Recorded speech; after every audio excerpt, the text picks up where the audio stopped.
We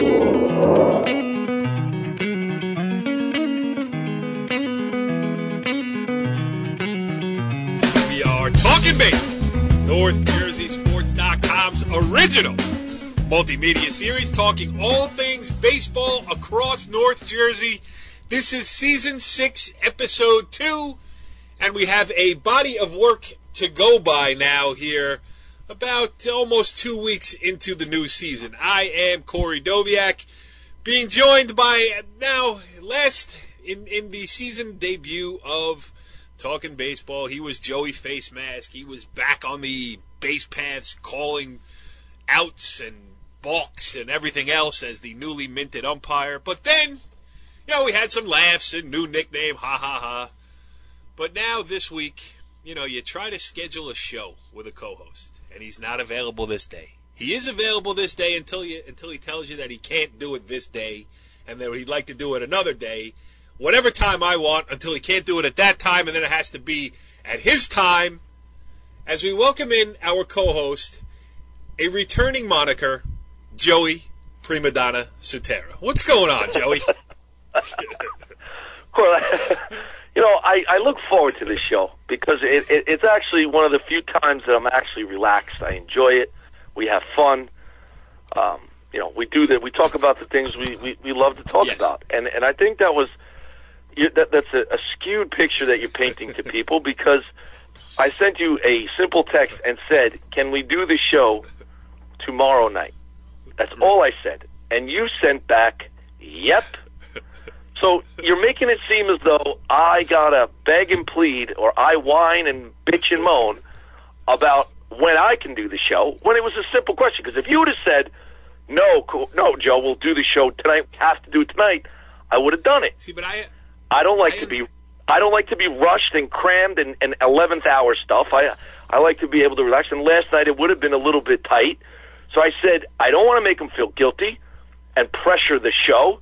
Let me put it out there. And if he says no, I'll do the show last night.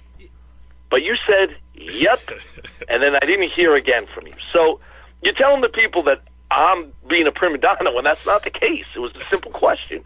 Be fair to the people. The people deserve fairness. Corey Exaggeration Doviak?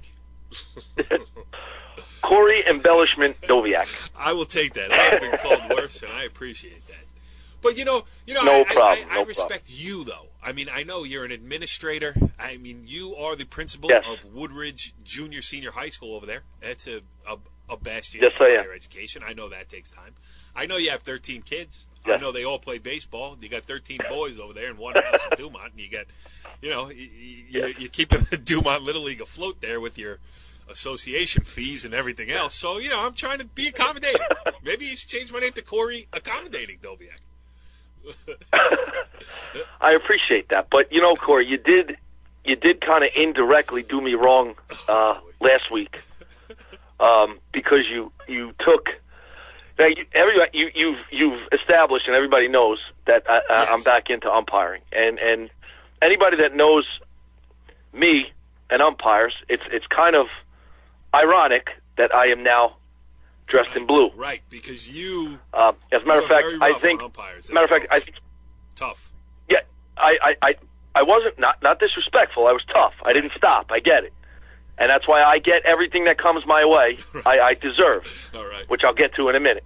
But the umpires in Bergen County, it's a subculture. Like you kind of stick together, and you watch out for each other on the field, and when we go to the meetings, and as a new guy entering this subculture, I'm just trying to fly under the radar, do my thing, in terms of umpiring, pay my dues, do the games I'm assigned, all that stuff, right?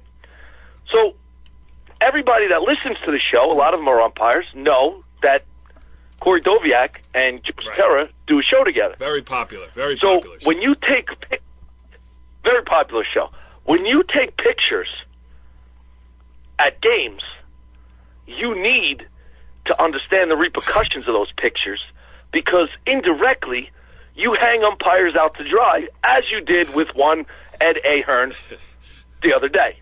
Because you, correct me if I'm wrong, I'm going to put you on the witness stand right now, did you or did you not take a picture of a player with sunglasses on the top of the brim of their hat? This No, answer the goddamn question. Of Talkin' Baseball is brought to you by the Complete Performance Baseball Academy. Are you ready to embrace the grind? Check them out at CompletePerformanceBaseball.com and also hit them on the Twitter at the CPB Academy. And yes, Joe, guilty as charged. There was a picture of a player who was wearing sunglasses on his head. It just happened to be a very talented player from Pascack Valley Regional High School who had the walk-off hit against Demarest. And I should mention, we are going to have Demarest head coach Mark Hauser on the show this evening here on Season 6, Episode 2 of Talkin' Baseball. We can ask him about the sunglasses on his head, but you know what? I have to absolve myself of all responsibility. Now, I'm a journalist, and I am just documenting games. Okay. These are public events played on taxpayer-funded fields, and oh, here we go. Here we go with the liberal attitude. So, go ahead. I am just there to document what happens on the field. If I happen to take, now listen, I am an award-winning photographer. I have taken, I've taken pictures of many great players throughout the years and very clear. And weddings, you've done weddings. You've done weddings. High school coaches and others. And, yes. my pictures are very vibrant, very clear, very sharp, and you can see if a player might be wearing sunglasses on his head. Not my problem. Okay, now, you've been around enough baseball to know. Now, that's fine. You have the right to do that. However, yes, when that picture is posted and umpires look at your show, they know who did that game. They don't know when that picture was taken. They don't know. Those sunglasses are not supposed to be. So those guys are now looked upon and called, and they say, how could you let that go on? Why did the guy have the sunglasses on his head? And you need to think before you just take pictures and post them. You know what I say to those umpires? Do your job, boys. We won't have this problem. Oh, you're not helping at all. See you soon, Eddie. You're not Make sure you're wearing your shin guards next time I see you. You're not helping at all. I think you owe Eddie Ahern an apology. I'm sorry, Eddie. I love seeing him too. And you know what? We seem to be on the same. I think 2 of the 3 baseball games that I've done this season, he's been on them. So, and listen, all kidding aside, Ed Ahern is a top-notch umpire, and he does a great job. So I don't know what else to say. And the picture, you know what? I call him all the time for advice. So do me a favor. Stop hanging him out to dry. If he's at a game, put your camera away. Okay? Put your camera away. Go do my games where nobody goes to, right. And no one knows that. Everyone thinks I stink anyway, so no one's going to be looking for pictures. Well, you got a couple things I want to talk about here. I wrote down some notes as we're going into this week, and we're going to get to Mark Hauser because he's he's another guy who might tell me off too because his team has lost just one game this season, and it happened to be the game that I was at with the kid wearing sunglasses on his hat, and it was a walk-off variety. It's the only loss of the season. So you are a hex to a lot of people because you hexed Demarest on the walk-off, you hexed Woodridge in their opener, and you actually managed to hex an umpire in Eddie Ahern. So you have just started off as the black hole, the black cloud. I'm the black cat who ran across Wrigley Field Black cat? in 1969. You're going to run out of lives if you keep screwing people. You know what's funny is every coach, every coach that I walk into a field, gym, football field, pitch, whatever you want to say, they all put their heads down like, oh, not him. But you would think, like, every coach that I have ever covered has never won a game with me in attendance. So, like, it defies the law of sports where... That's not true. Yeah. That's not true. When I was coaching, every game you came to, we won. We won. So I think that's why I kind of like you now. So that's why we started our friendship, was because you were like our good luck charm, especially in New Milford. Terry just said he likes me. I'm writing that down. 9 minutes and 56 seconds into the show, I'm going to pull that out and use it for future episodes when you start getting on me again. All right, but I did... Paging Dr. Cirillo. Paging Dr. Cirillo. Guys we don't like. So I wrote down some things I do want to bat around here, and okay, now I can cross out sunglasses on hats. The way things are shaking out here, I want to just mention a couple things that have gone on NorthJerseySports.com over the past week. Richie Ballgame Barton doing a good job on the hustle, too. He was down in Hudson County earlier in the week. He saw the rematch of last year's Hudson County tournament final. Then St. Peter's Prep beat Bayonne. This time around, first game of the season, regular season game, Bayonne beat St. Peter's Prep. We don't talk Hudson County baseball enough around here. We don't talk Hudson County enough, so I just wanted to point that out just to show people that we are more than just Woodridge High School on a Monday afternoon, Joe. The other thing now, moving into Bergen County, I was in attendance the other day in a great game, 2-1, Pascack Hills over Westwood. Westwood had a 1-0 lead into the sixth inning over the defending everything champions, state sectional, county, overall state champion. Number one team in the state last year, Pascack Hills, was down 1-0 to Westwood in a great game. It really got me back got my juices flowing for the baseball season. Anthony Carubia, the crafty right-hander from Westwood, kept Pascack Hills off balance. Kevin Kirkby, the head coach, 7 years. That was his 100th win to go along with all the other accolades, Joe. And as a guy who's won 199 yourself, always nice when you get those milestone wins. It's one to remember, and to do it on a game that you won 2-0 on a tough opponent's home field, not bad. No, and I mean it's kind of, when I actually spoke to Gams that night, we were texting, and he said it was his 100th, and I was kind of surprised because I thought he had more. He's had so much success there, but no, it's good, and like I texted Gams, it's always good to see the good guys get those accolades and hit those milestones, but. And then I did read the article that you wrote, and I didn't realize that his wife actually beat him to the 100th victory. So, I don't know if I necessarily would have put that out there. All over Twitter, though. It's all social. All over. It was. I don't even follow Twitter, and it was all over. I was able to get it all over the place. But no, that was really good. Special moment, and from obviously I didn't go to the game, but from reading, it sounded like it was. Good old-fashioned pitcher's duel. Two good coaches. Herbs does a real good job over there at Westwood. So, it was good. Yes. Good milestone for Kevin. Yeah, and Herbs is doing a great job with Westwood. And, Westwood, okay, that leads me into the next thing here. I'm not even sure if the NJIC does it. You can answer this question. But I love that in the Big North, I love the series aspect of it. Like, both coaches...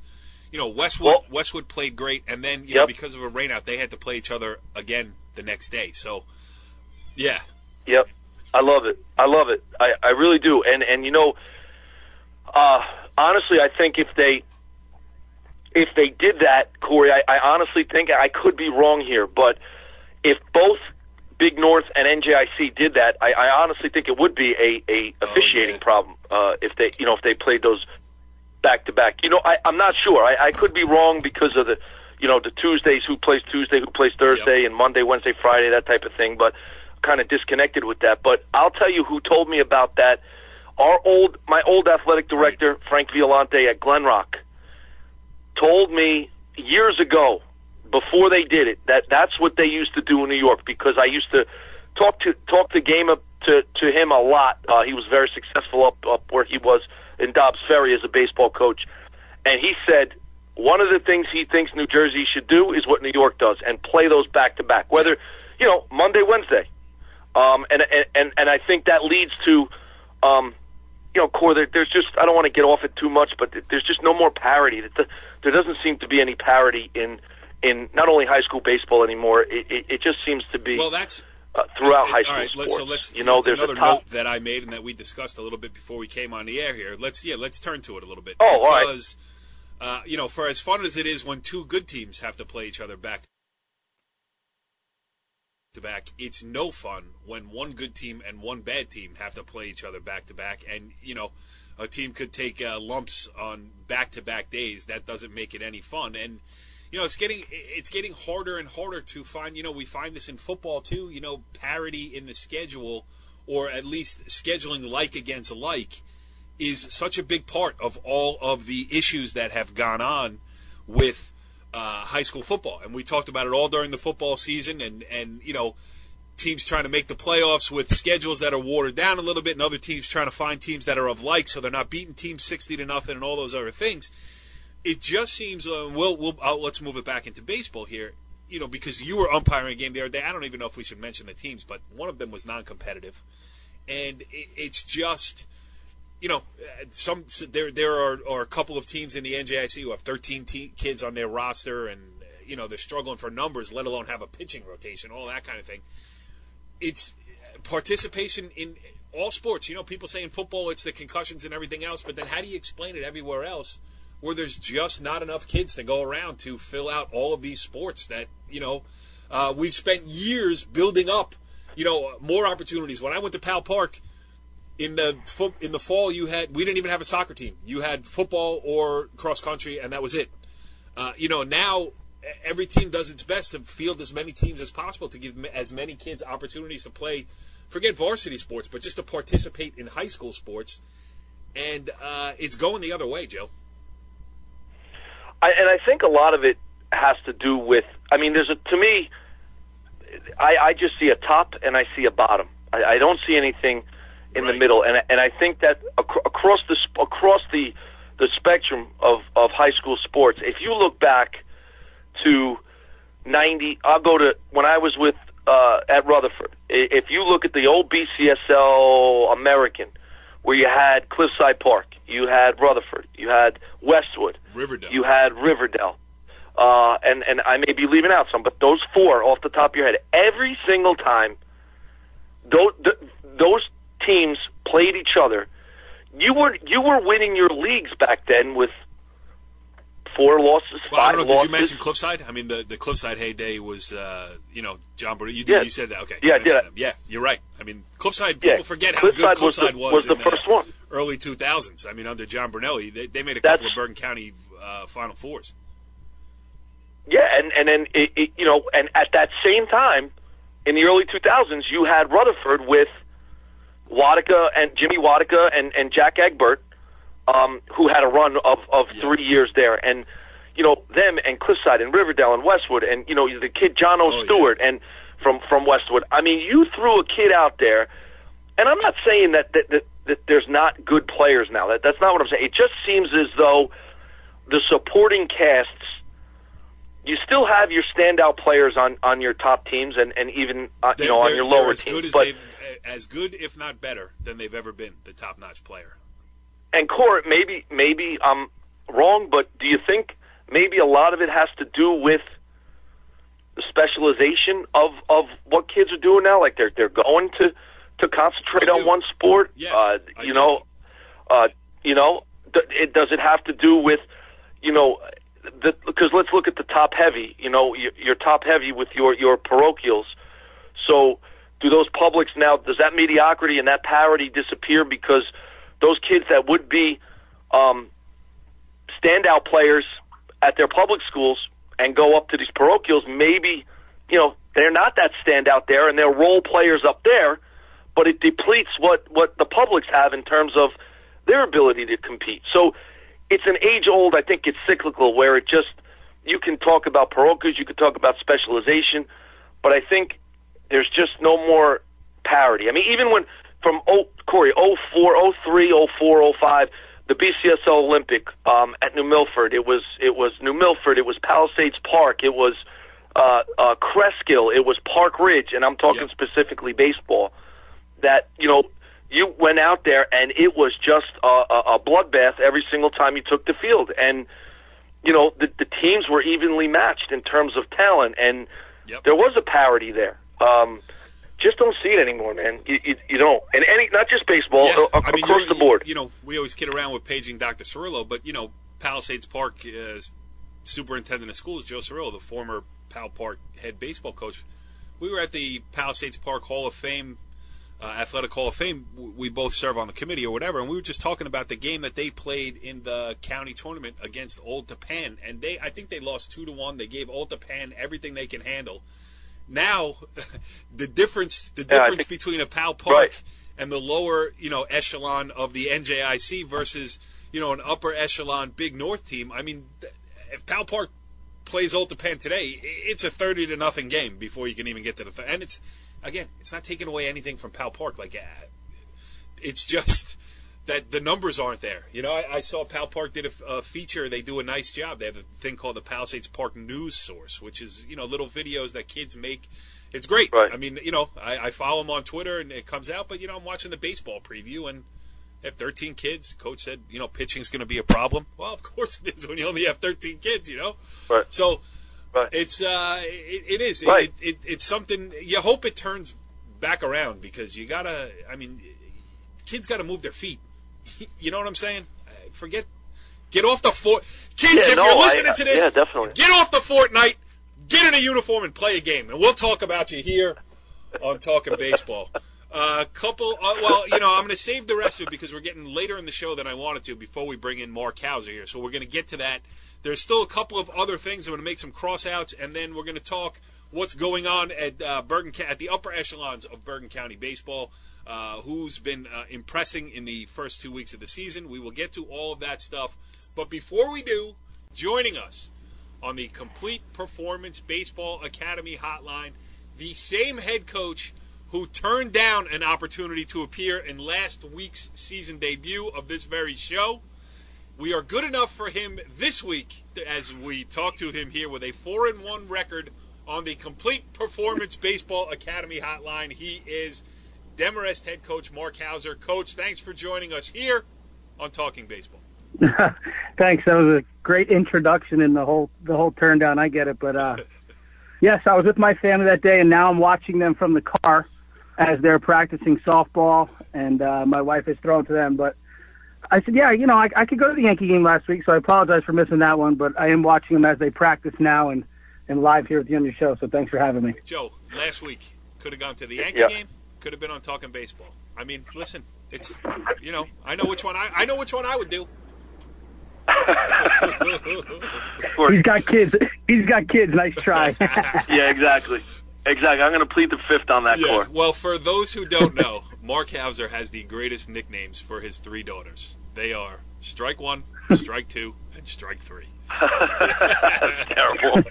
So good. All right, so, Mark, we got you here 5 games into the season. You guys are 4-1, leaving out the fact that the only game you lost was the one that I was at. Take that one out of there. You split with Pascack Valley to open the season. I thought, that was a great way to get things going, even if there was disappointment on the back end. And then to carry it forth here, all of these, you got to pile up wins early, especially when they're available on the schedule if you have plans on making the Bergen County tournament, and I know you do. Yeah, we came out with a good start. I mean, to be honest with you, we traveled down south to Florida early in the preseason, and we didn't play the greatest baseball right there, and I think that was part of the motivator. And then we came out against Pascack Valley, and we know we had some arms, and they came out, and what they did in the off season really proved itself, and they've been kind of carrying us. So the pitching has led the way, and we did have that split, and we had a little bit of adversity as we expressed and we spoke after the game. But this group bounces back, and that was the biggest thing about this game. We know it's filled with adversity, but they did bounce back, and now we're in a position where we can control some things and hopefully keep getting some W's and obviously get into that Bergen County tournament. Absolutely. And you mentioned your pitching. It's an interesting situation. You got two cousins with the same last name. You got Nick Argenziano. You got Joe Argenziano. They're both going to NYU to play baseball, and they're at the top of your rotation. That's an interesting – I don't know if I've ever heard of that before, actually. I mean, two guys that are that close family-wise going to the same school and both right-handers at the top of a high school rotation. It's pretty cool. Yeah, and it gets a little more interesting when, you throw Nick and he's got 2 wins under his belt, and then, Joe's throwing well, and he got a victory the other day for us, and then we throw Ethan Rothstein yesterday, and we're in a 2-1 game into the 7th with Bergenfield. We open up a little late, and then Andrew Argenziano, the youngest cousin who's a freshman, comes in and closes it out for us. So there's not 2 now, there's 3 of them that are really an integral part of our team. My scorecard would be a mess. My scorecard is always a mess, but Joe, go ahead. A lot of vowels. Gotta love it. Mark, I mean, you're a lot of what the public sees, and maybe people that aren't at and involved in your program as much, aside from having one of the best pitching coaches in Bergen County, as he will tell you himself in Derek Talty, I will ask you, speak a little bit to, aside from your pitching, what are some of the things, some of the intangibles maybe? I know I've seen you coach. I love the way you coach, very fiery guy, and I think your team has, over the years, taken on that personality. But maybe speak to some of the intangibles, some of the things that you see that the average fan or myself or Corey wouldn't know about your team that has gotten them out the gate pretty quick. Demarest, but go ahead anyway. Well, all right. Let the guy answer. Not to be cliche, but everyone says chemistry, and we all know as coaches and being involved in the game, sometimes there's good and sometimes there's bad chemistry. We're all trying to develop that chemistry that takes us, to the next level, or that leadership. This group has that chemistry, and that's what happened to us when we traveled for 2 years to Disney now. They have developed some of that chemistry. And not only within themselves, they have a little bit of this baseball savvy to them.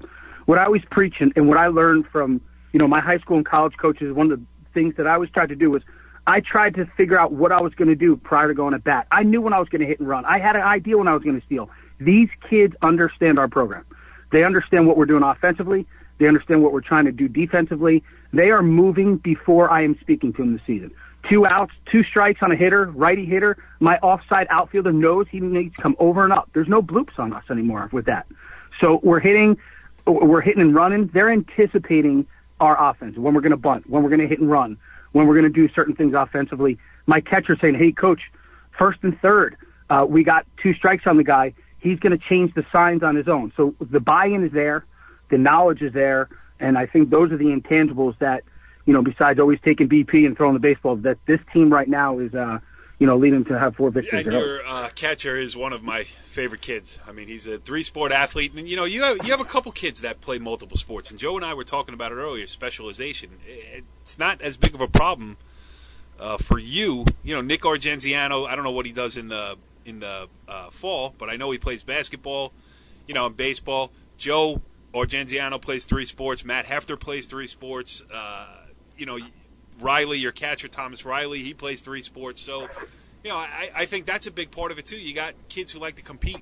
And you said the perfect word. In every postseason and preseason meeting, I am trying to get them to play multiple sports.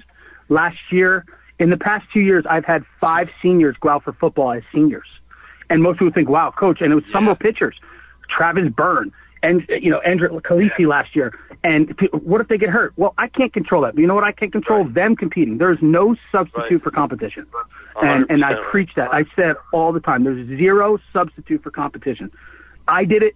The best people I coached around my age did it. The best individual, Corey Ashley, who I think and Joe Dubuque did it. And, if people like that can do it, and I'm always corresponding with him as a great friend and a coach at Princeton, then students and athletes at Northern Valley Demarest can do it. And I think, again, we push for it. I want them to play multiple sports, and they are. And, again, that's part of the buy-in of what they're doing. Yeah, and that helps. Yeah, go ahead, Joe. I'm sorry. No, that's all right. That helps. I was always a big fan of that, too, and I firmly believe in that philosophy, Mark, because you get those kids. Now, Mark gets them to play football, he encourages them to play multiple sports in the fall, in the winter. Now, you get them.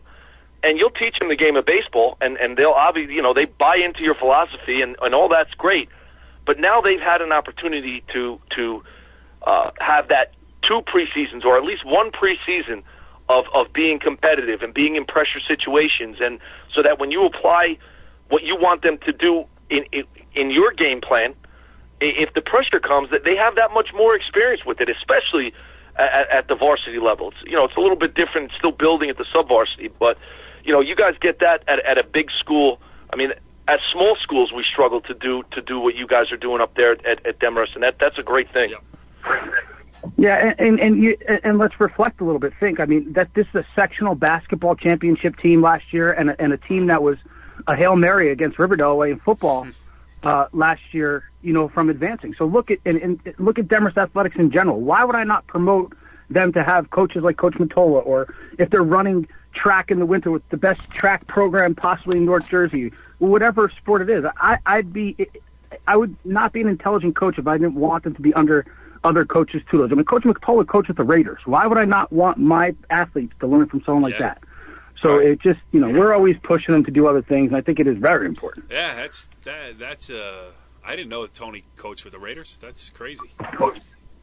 You just got done saying you know everything about them. Everything except who coached with the Raiders. Congratulations to Tony's son, though, too. I saw somewhere on Twitter that he just got his first offer. Junior Jack Matola.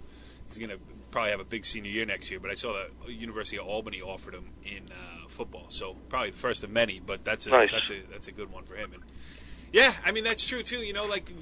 I know Old Japan does it. They want, just athletic departments that I know a little bit better than others. They want kids who should go out and play, and the Duns pass kids around, hey, go play this, go play that. And that's the way it should be, because you know what? High school sports are fun. So play as many as you can, because you need that mix, though. You need that philosophy, and I think everybody would be naive to think that you get that in every high school, because you have Mark and the people you mentioned up at Old Japan, and there's a lot of high schools where you promote that, and then you have others who say they promote it, but then behind the scenes are either battling. You're battling against coaches who want to split time, and you got football in the summer. You know what? I used to say, guys, you know what? Winter, fall, start to gear back up. If your football coach needs you right now, do me a favor. Try to get to one summer game, and you try to work together. Because when I think the kids start to see the relationship like Mark has with his coaches up there, then that filters down into the student body. But when there's that friction, the coaches are a huge part of that. And they all should be promoting in every school, play as many sports as you can, which I think would return some parity, Cor. And Mark brought up Joe Dubuque. Mark is a Glen Ridge guy, as well as our beloved Richie Ballgame Barton, also a Glen Ridge guy. I mean, I don't know why we need to mention that, but Joe Dubuque is a two-time high school state champion in wrestling and a two-time NCAA champion at the University of Indiana. So if that guy can play multiple sports, then anybody can. You should have seen him play football. And not the biggest guy in the world. First team All-State in football, 5'4". Right. Wow. It's true.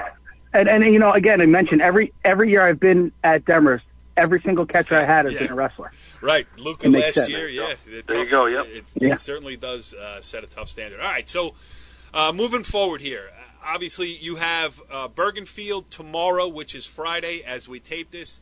Then Saturday, Pope John.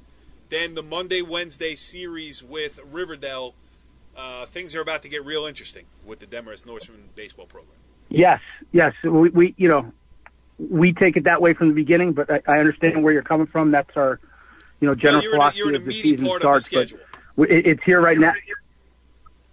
We are an immediate part of the schedule. When we played Bergenfield yesterday, again, it was 2-1 going to the 7th. It's a good baseball club. They got some players, so we got to really focus on tomorrow. After tomorrow, we'll reassess what we're going to do over the weekend, and obviously, heading into Riverdale. But, the kids, and we talked about after practice, that we are focused on Bergenfield tomorrow. Because we know as coaches, if we don't do that it can go in a wrong direction real quick. So our focus right now is on Bergenfield, and they made us lock in, because they put us in a real tight situation yesterday. And we were 2-1 with 2 outs and bases loaded, and we were fortunate to get an error to get a run in, and then kind of the floodgates open. But that could have really easily gone 2-1 into the bottom of the 7th. So we're focused on Friday, and that's where we are right now. Joe, anything else for the coach here?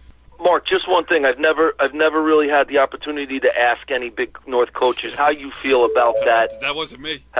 What the hell was that, Cor? That was me. Well, that was me. Girls over. Oh, all right. Mark, how do you feel? How do you feel about that back-to-back series, like whatever it is, Monday, Wednesday, or Wednesday, Friday? What's your feel on it? I like it. I think the back-to-back series it enhances that rivalry. I think it's important. I think sometimes you see that number one in a conference all the time, and if you have some depth in pitching in high school baseball, and that's what it's all about developing that depth of your pitching staff. I think he gives you a better opportunity in the conference. But more importantly, I think the rivalry is great. Like, for the kids, if it's a great one on a Monday and you have to come back on a Wednesday, I just think it's, I honestly like the series a lot. I do too, because it brings in a lot of things. Bad blood can carry over. It brings in the mental aspect too of I was thinking of Westwood gave Pascack Hills all it could handle in the first leg, and then how do they react on the second day? When they knew that they had a chance to win it, they lose it, and Pascack Hills too. Wow, we dodged a bullet yesterday. Today we got to. So I think it brings in a whole different mental aspect of, we played them 2 months ago and we'll see them second time around the schedule. And, the teams are different. For the most part, you're going to see the same team except for the starting pitcher on a Monday as you are on a Wednesday. Whereas if you leave a month in between games, this kid's hurt, this one's up from JV, all different, totally different aspects. So it's a good snapshot of where each team is during the season. So I think that's really cool. And I think high school sports, especially high school sports in North Jersey and Bergen County more specifically, we have the capability to do these cool things like, conference tournaments with best 2 out of 3s and stuff like that. Make it interesting. Keep it local. Those are the things that we have to do more of. Not give away the store to the state and wind up playing stupid games in far-flung places. So, that's my soapbox, but I love the local aspect of this series, the way it's set up in the Big North. Yeah, and it also, I think it lends itself to, and every coach in North Jersey, there's so many great coaches, but just speaking on us, we prepare and we work hard. And Coach Talkin, I know Joe alluded to, one of the best pitching coaches in North Jersey, and there was a little giggle after, but I know they're close friends. But he's right, and I know he means that, and so do I. Yeah. The preparation that he puts in is going to help us. It's going to help. It's going to be an advantage because we do that work like every coach does. Now we have them back to back, and we're using references that we've always had, and we can position Accenture. So that's one of the other reasons I really like it, because it helps what we always do on a daily basis. It lends itself to us.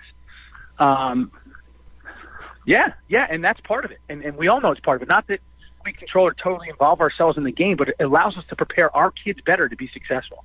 And that's part of what I honestly really like about it. It gives them an opportunity to, again, like I said earlier, it allows them to kind of think what we are thinking as coaches and then perform, because they know those kids back to back. They remember what happened. There's reflection for them. I agree. And I just think it lends itself to better baseball games. Now, the last question I have for you is, which one of Derek Talty's sons is better in the batting cage? This was a topic brought up last week, and now we need to, get an expert opinion. You see them both. Which one's better? I can't say that. I don't even know yet. No, they're both going to be terrors. I only have one goal. I'm not going to say what the goal is, but I guess you can figure out what my goal is with his kids. I hope that blue just kind of leaks a little. I don't know if I have a real chance there, but I'm going to give it a shot. No, that's the respect I have for him and his family. No, that's a great family. Actually, we're very similar. Our families, we have 7 kids combined, run around the dugouts. His wife was a phenomenal athlete. My wife is a 10 times better athlete than I am. I'm watching her coach right now as we speak. But, we really have a great dynamic going on, and he's a huge part of what we're doing, and I just love working with him. Yes, and a huge purveyor of the workbench that his dad built for him in his new house, too. So that's an inside joke, and we'll leave it there. Mark Hauser, head coach of the Northern Valley Demarest Regional High School Fighting Norsemen. Thanks for accepting our invitation this week on Talkin' Baseball. Always, and I apologize for last time. You're the best. Well, I'll see you Friday for pictures and Monday for Riverdale. Thank you, guys. Well, Joe, that certainly was fun with Demarest head coach Mark Hauser. Just a baseball guy who is able to articulate exactly what he's thinking when it comes to high school baseball, and I appreciate his candor, and he was a great guest here tonight. Honestly, I think one of the best interviews we've had in 6 years. Not an interview, but discussions, really. He just, I said it to you before, I've seen his product on the field, but you don't get to see the attention to detail, and if his attention to detail is anything like the way, just in the way he answered questions and spoke, you could tell very organized in his thoughts and knew what he wanted to say, said it, didn't mince any words, and go do it. So, and then at the end, Corey, he mentioned earlier in the conversation, he had mentioned the chemistry. He said he didn't want to be cliche, and then at the end there, we started talking about him and his assistant coach and how they work together, him and Derek, and that is definitely something that it doesn't happen in a couple of years. It's over time. Yes. And I think, as kids start to see that between their coaches and that there's no egos there and that they bounce things off of each other, that can filter down and only help your team. So, I think that has a tremendous amount to do with their success and how the kids have bought into that philosophy as well. Yeah, absolutely. All right, good stuff. Yeah, no, I was very happy. Let's play a little question and answer with Joe Sotera real quickly. Mark Hauser, great guest. Better than Ed Ahern? Different than Ed Ahern. Better than Brandon Flanagan? Different than Brandon Flanagan. Are you going to answer the same thing for everybody who throw up there? Well, I mean, what the hell are you asking? I'm just trying to put you on the spot, that's all. Eddie Ahern talks about umpiring, and I will not say anything stupid. And you know what? Flanagan's going to be pissed. Flanagan is going to be pissed because I don't know. I honestly don't know that in 6 years of doing this show, if we've ever had him on. I know, I was going to have him on the phone. If we have to think about it, he really didn't make that much of an impression. Then we're dead. Then we're dead. Corey, if we're thinking about whether we had him on or not, we're dead. Join us next week for a hour-long conversation with longtime Riverdale baseball coach Brandon Flanagan. That's it. He's on now. You can't change. Brandon, you're our guest next week. Chat with Brandon Flanagan. All right, last couple things I want to ask you here. Actually, I just want to mention it, and then you can chime in and give your thoughts as well. A couple teams that have been hot as of late. Northern Highlands had a walk-off win over Northern Valley Altapan on Wednesday. They had the rematch on Thursday, weather-related, so they had to play Wednesday, Thursday. I don't know the result here. That game's probably just finishing it up. But Highlands off to a good start. Ramsey, which had to open the season against Pascack Hills on a back-to-back, that's a tough way to start. But since then, they have won 3 straight games. 2 kids committed to college. I saw on Twitter Mike Giorsi going to Hamilton, John Cregan going to CCNY. So Ramsey back in business. And I think in Bergen County, the general consensus is, and obviously we got a long way to go. We are only, not even through 2 full weeks of the season. But looks like Bergen Catholic and Don Bosco Prep separating themselves on the parochial side. Pascack Hills not going anywhere. And despite the loss to Pascack Valley the other day, Ridgewood, which opened the season with a sweep of Ramapo, looks to be, for me, seems to be the top 4 teams in Bergen County at this moment. Not saying that's the way it's going to finish, but, if you had to pick a Final Four now, that'd be mine.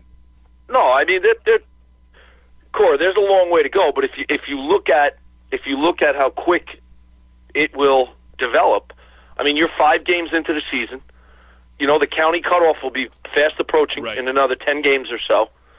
And these teams that have come out of the gate quick, Mark alluded to it earlier, you can't falter because it can go south real quick. So, all the teams that you mentioned are out of the gate, and you can't forget our guest. I did say that there is a certain co-host on the show who, before any games were played, did say that Demarest very quietly, year in and year out, competes and bangs with the best of them, and this may be a year for them, and they're sitting at 4-1.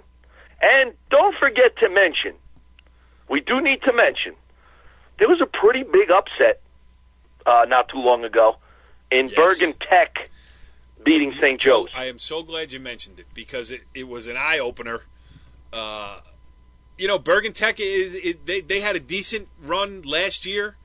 That's one of those teams like they Bergen Tech doesn't belong in Group 4 because it's not a sports school. It's about you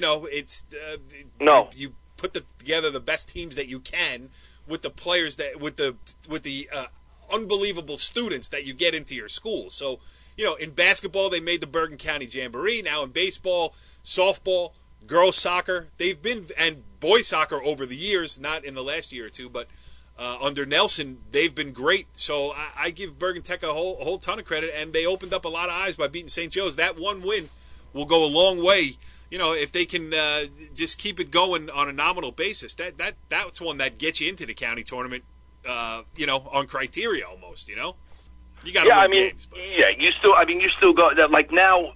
What they have to do, obviously, what every team has to do is you got to go out and win the games that the winnable games. You can't they have those stats against the Red Sox and the Yankees were X amount of their record was 16-4 versus last place teams, and the Yankees were 12-8, and that was the difference in your division championship.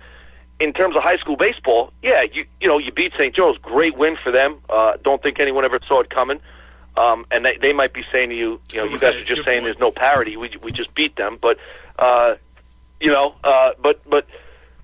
now Bergen Tech gets themselves to 9-7, 10-6 at the cutoff with a win over Joe's.